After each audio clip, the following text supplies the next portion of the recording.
Nesta série de vídeos, que eu chamo de Engana-Trouxas, eu vou mostrar para vocês uns vídeos que eu achei que vão desmascarar completamente os corruptos e os comunistas que desde 1985, quando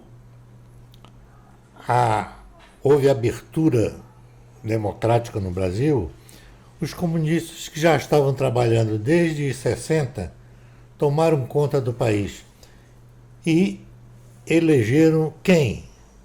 O maior estelionatário do Brasil, Lula, que agora, há um dia atrás, foi liberado pelo STF. O STF derrubou a prisão em segunda instância. A maior vergonha que já ocorreu no Brasil.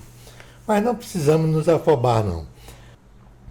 Essas pessoas que estão fazendo isso estão com os dias contados. Eu não estou nem um pouco nervoso com isso. Estou tranquilo. Nesta série eu vou mostrar cada assunto que vocês já deveriam ter sabido há umas 4 décadas atrás. Ok? Vamos lá. Vamos às séries. É que eu acho que é até uma questão de promover a saúde mental pública, de dizer a vocês algumas coisas sobre essa confusão que se faz no Brasil hoje com as expressões liberalismo e neoliberalismo. A primeira coisa estranha nisso é que quando alguém quer xingar alguém hoje em dia, chama esta pessoa de neoliberal. Neoliberal é tido e havido como uma coisa muito feia, muito horrível, mais ou menos a explicação dos nossos grandes problemas e agruras e infelicidades. No entanto, isso que se chama de neoliberalismo, não só não tem absolutamente nada a ver com o liberalismo, muito pelo contrário, ele se opõe ao liberalismo, como é, de fato, o inverso daquilo que se diz que é. Porque quando se acusa o neoliberalismo de ser um movimento pró-capitalista, ele não é. Quando se diz que o neoliberalismo é um movimento de opressão dos pequenos e desamparados, ele na verdade não é isso, ele é justamente o processo de opressão mesmo. Ele não é um processo ele é isso mesmo, porém ele não é fruto daquilo que se chama historicamente de liberalismo. Então deixa eu ver se eu consigo explicar para vocês bem claramente a diferença dessas duas coisas. O liberalismo é uma velha tendência, uma velha maneira de olhar para o mundo econômico que começa no século XVIII e vem passando por pessoas, por economistas extraordinários. Talvez nós devamos dizer que os dois mais extraordinários economistas liberais mais próximos de nós, um chama-se Eugen von Bäverk e o outro chama-se Ludwig von Mises. Existem muitos outros liberais que valeria a pena citar, mas esses dois são pessoas emblemáticas. E o que essas pessoas pensam sobre o que elas chamam de liberalismo é a ideia de que, antes de mais nada, a humanidade é prisioneira da sua natureza. A humanidade vive dentro de uma condição específica que lhe faz parte, e que essa condição humana, que é uma condição de carência e dificuldade, nós caímos nesse mundo que é o mundo material e precisamos, então, resolver os problemas materiais desse mundo. Esta necessidade de conseguir produzir a solução para a própria vida humana depende exclusivamente daquilo que Ludwig von Mises chama de ação humana. E essa expressão ação humana é o título do livro que ele publicou, aí mais ou menos em 1950, 40 e alguma coisa, 50, que é o livro, digamos assim, o livro básico do pensamento liberal propriamente dito. Então, o que é que significa isso em termos bem práticos? Significa o seguinte, que não há como você imaginar que o governo vai resolver os problemas que competem só aos indivíduos. A ideia do liberalismo é que, quando se trata de resolver questões econômicas, é preciso insistir aqui no fato de que o liberalismo só serve para questões econômicas. Não estou aqui dizendo em nenhum momento que se deva aplicar uma abordagem liberal para problemas não econômicos. Por exemplo, não dá, eu embora seja um economista liberal ortodoxo, eu não consigo defender a ideia de liberar as drogas, por exemplo, como uma abordagem liberal. Não é isso, não serve esse raciocínio, porque as drogas não são, em princípio, um assunto do mundo econômico. As drogas são um assunto do mundo do poder, do mundo da disputa entre os grupos armados. Portanto, não se pode aplicar a qualquer assunto liberalismo. Porém, no âmbito do mundo econômico, a ideia do liberalismo é que, se as pessoas forem deixadas em paz e puderem, então, assumir as próprias responsabilidades pelo seu sustento, se houver um clima de liberdade para a ação humana, o resultado que isso vai gerar é um resultado espetacular em termos econômicos. E aí, então, quando você percebe que até isso ser posto em prática, a humanidade era muito mais pobre do que é hoje. A história da Europa, por exemplo, é uma história de pobreza. Aliás, se tem algum assunto que economista nenhum devia tentar discutir, é tentar compreender a pobreza, porque a pobreza, a naturalidade da condição humana, ou seja, o único assunto que tem sentido econômico de verdade é entender por que é que tem gente que não é pobre. Ou seja, o único ponto relevante é entender a riqueza e não a pobreza.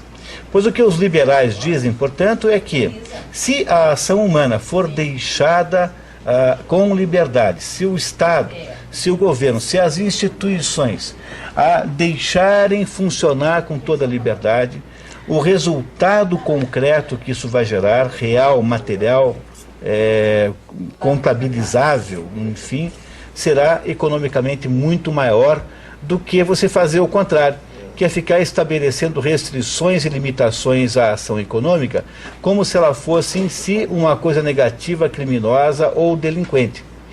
Bom, aí então é preciso que você me ajude, o ouvinte me ajude aqui a fazer uma pequena reflexão. E se você prestar atenção um minuto, você verá que o que acontece na prática do dia a dia do Brasil é uma sucessão interminável de limitações à atividade econômica. Faça um exercício, tente estabelecer um carrinho de cachorro-quente, tente abrir um pequeno negócio para você descobrir que nós vivemos num mar de hostilidades contra a atividade econômica. O que acontece no Brasil hoje é que a atividade econômica é uma espécie de concessão que o Estado faz para você e que torna-se cada vez mais uma concessão precária. Ou seja, a qualquer momento o Estado pode retirar de você o direito de estabelecer uma atividade econômica. Bom, se isso é o liberalismo, então o que é o neoliberalismo? O neoliberalismo é o modo como os governos socializantes modernos descobriram que poderiam parecer menos socialistas. Quer dizer, enquanto o liberalismo é de fato uma tese, é de fato uma proposição de um modo de lidar com as coisas do mundo, o neoliberalismo é uma tapeação, é mais ou menos assim. Começa tudo com a governante Margaret Thatcher na Inglaterra na década de 70, final da década de 70, que começa a dizer que o Estado tem que privatizar. De fato, naquele momento lá, eu não estou aqui dizendo que a Margaret Thatcher fosse uma pessoa com uma importância de líder nesse movimento, não é, mas ela tinha uma intuição de que precisaria mudar a Inglaterra. A Inglaterra ia muito mal, ela era dominada por governos socialistas sucessivos que haviam inviabilizado o trabalho na Inglaterra. Ou seja, a pressão sindical era tão grande que ninguém mais trabalhava. Qualquer situação era passível de greve, de paralisação, do que quer que fosse. A Inglaterra tornou-se menor do que a Itália, o que é uma coisa inimaginável. Como é possível que a Inglaterra, que alguns anos antes tinha um império no qual o sol não se punha e que era o mais bem-sucedido país da Terra e naquele momento do planeta, tivesse perdido em termos econômicos para a esculhambadíssima Itália, que era um país de gente que os ingleses prezam profundamente como sendo gente indisciplinada e completamente irresponsável, No entanto, o socialismo na Inglaterra fez a Inglaterra cair abaixo da Itália. Quando aconteceu isso, os ingleses fizeram alguma coisa. E a ideia era acabar com aquela república socialista que estava formada ali, e com isso começaram as tais das privatizações. As privatizações tornaram-se uma espécie de regra no mundo inteiro. No entanto, é preciso tomar cuidado para não confundir essas privatizações que foram ocorrendo, no Brasil incluído, com um processo de recuperação da ação humana. Por quê? Porque, na verdade, o que faz nesse momento o Estado é deixar os capitalistas, os empresários produzirem as coisas. Eu acho inacreditável que no Brasil a Petrobras ainda exista como empresa pública. A ideia é que qualquer empresa, qualquer empreendimento fosse privado, e o Estado, então, por todos os meios possíveis, eles são muitos, faria, então, uma espécie de extorsão tributária, como está acontecendo agora aqui rapidamente, e essa extorsão tributária retiraria dessas firmas todo o resultado desse esforço bem-sucedido. Com este dinheiro, o Estado, então, no lugar de se envolver com assuntos econômicos, envolve-se com assuntos totalitarizantes, ou seja, o Estado pega esse dinheiro para montar estruturas de controle social. Ou seja, aquilo que se chama de neoliberalismo é uma espécie de disfarce que o socialismo contemporâneo usa para fazer de conta que ele não existe mais. Ou seja, é uma personagem falsa, é uma personagem traiçoeira, que faz você achar que não existe mais socialismo no mundo, quando exatamente é o contrário. O que nós conseguimos então com o neoliberalismo é aprofundar o socialismo e não diminuí-lo. Ou seja, hoje o corpo de empresários nada mais são do que agentes de captação do governo. Eles só servem para financiar o Estado.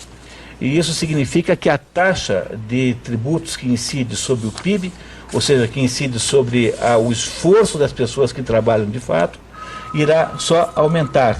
A minha previsão é que quando o governo estabelecerá nos próximos anos, aí 1 ou 2 anos, uma nova modalidade de cobrança de encargos sociais, não mais sobre a folha de pagamento, que hoje em dia com a ideia da redução do emprego formal está cada vez um método pior de cobrar, mas sob o faturamento da organização, aí nesse momento a carga tributária vai pular mais uns 5, 6% para frente, e o governo vai dizer assim, ops, desculpe, mas acontece que agora eu já gastei o dinheiro, já botei aqui no orçamento, sinto muito, agora vai ficar nisso mesmo. Vamos terminar esse ano que está aqui agora, obviamente entre 35% e 40%, pelos cálculos mais otimistas, porque se a gente pegar alguns cálculos, como por exemplo do professor Ives Gandara, ele acha que já está em 60%. Mas também aí é uma questão de critérios. Ninguém no Brasil, nenhum técnico, nenhum economista ousa dizer que é menos de 35%, que é uma barbaridade.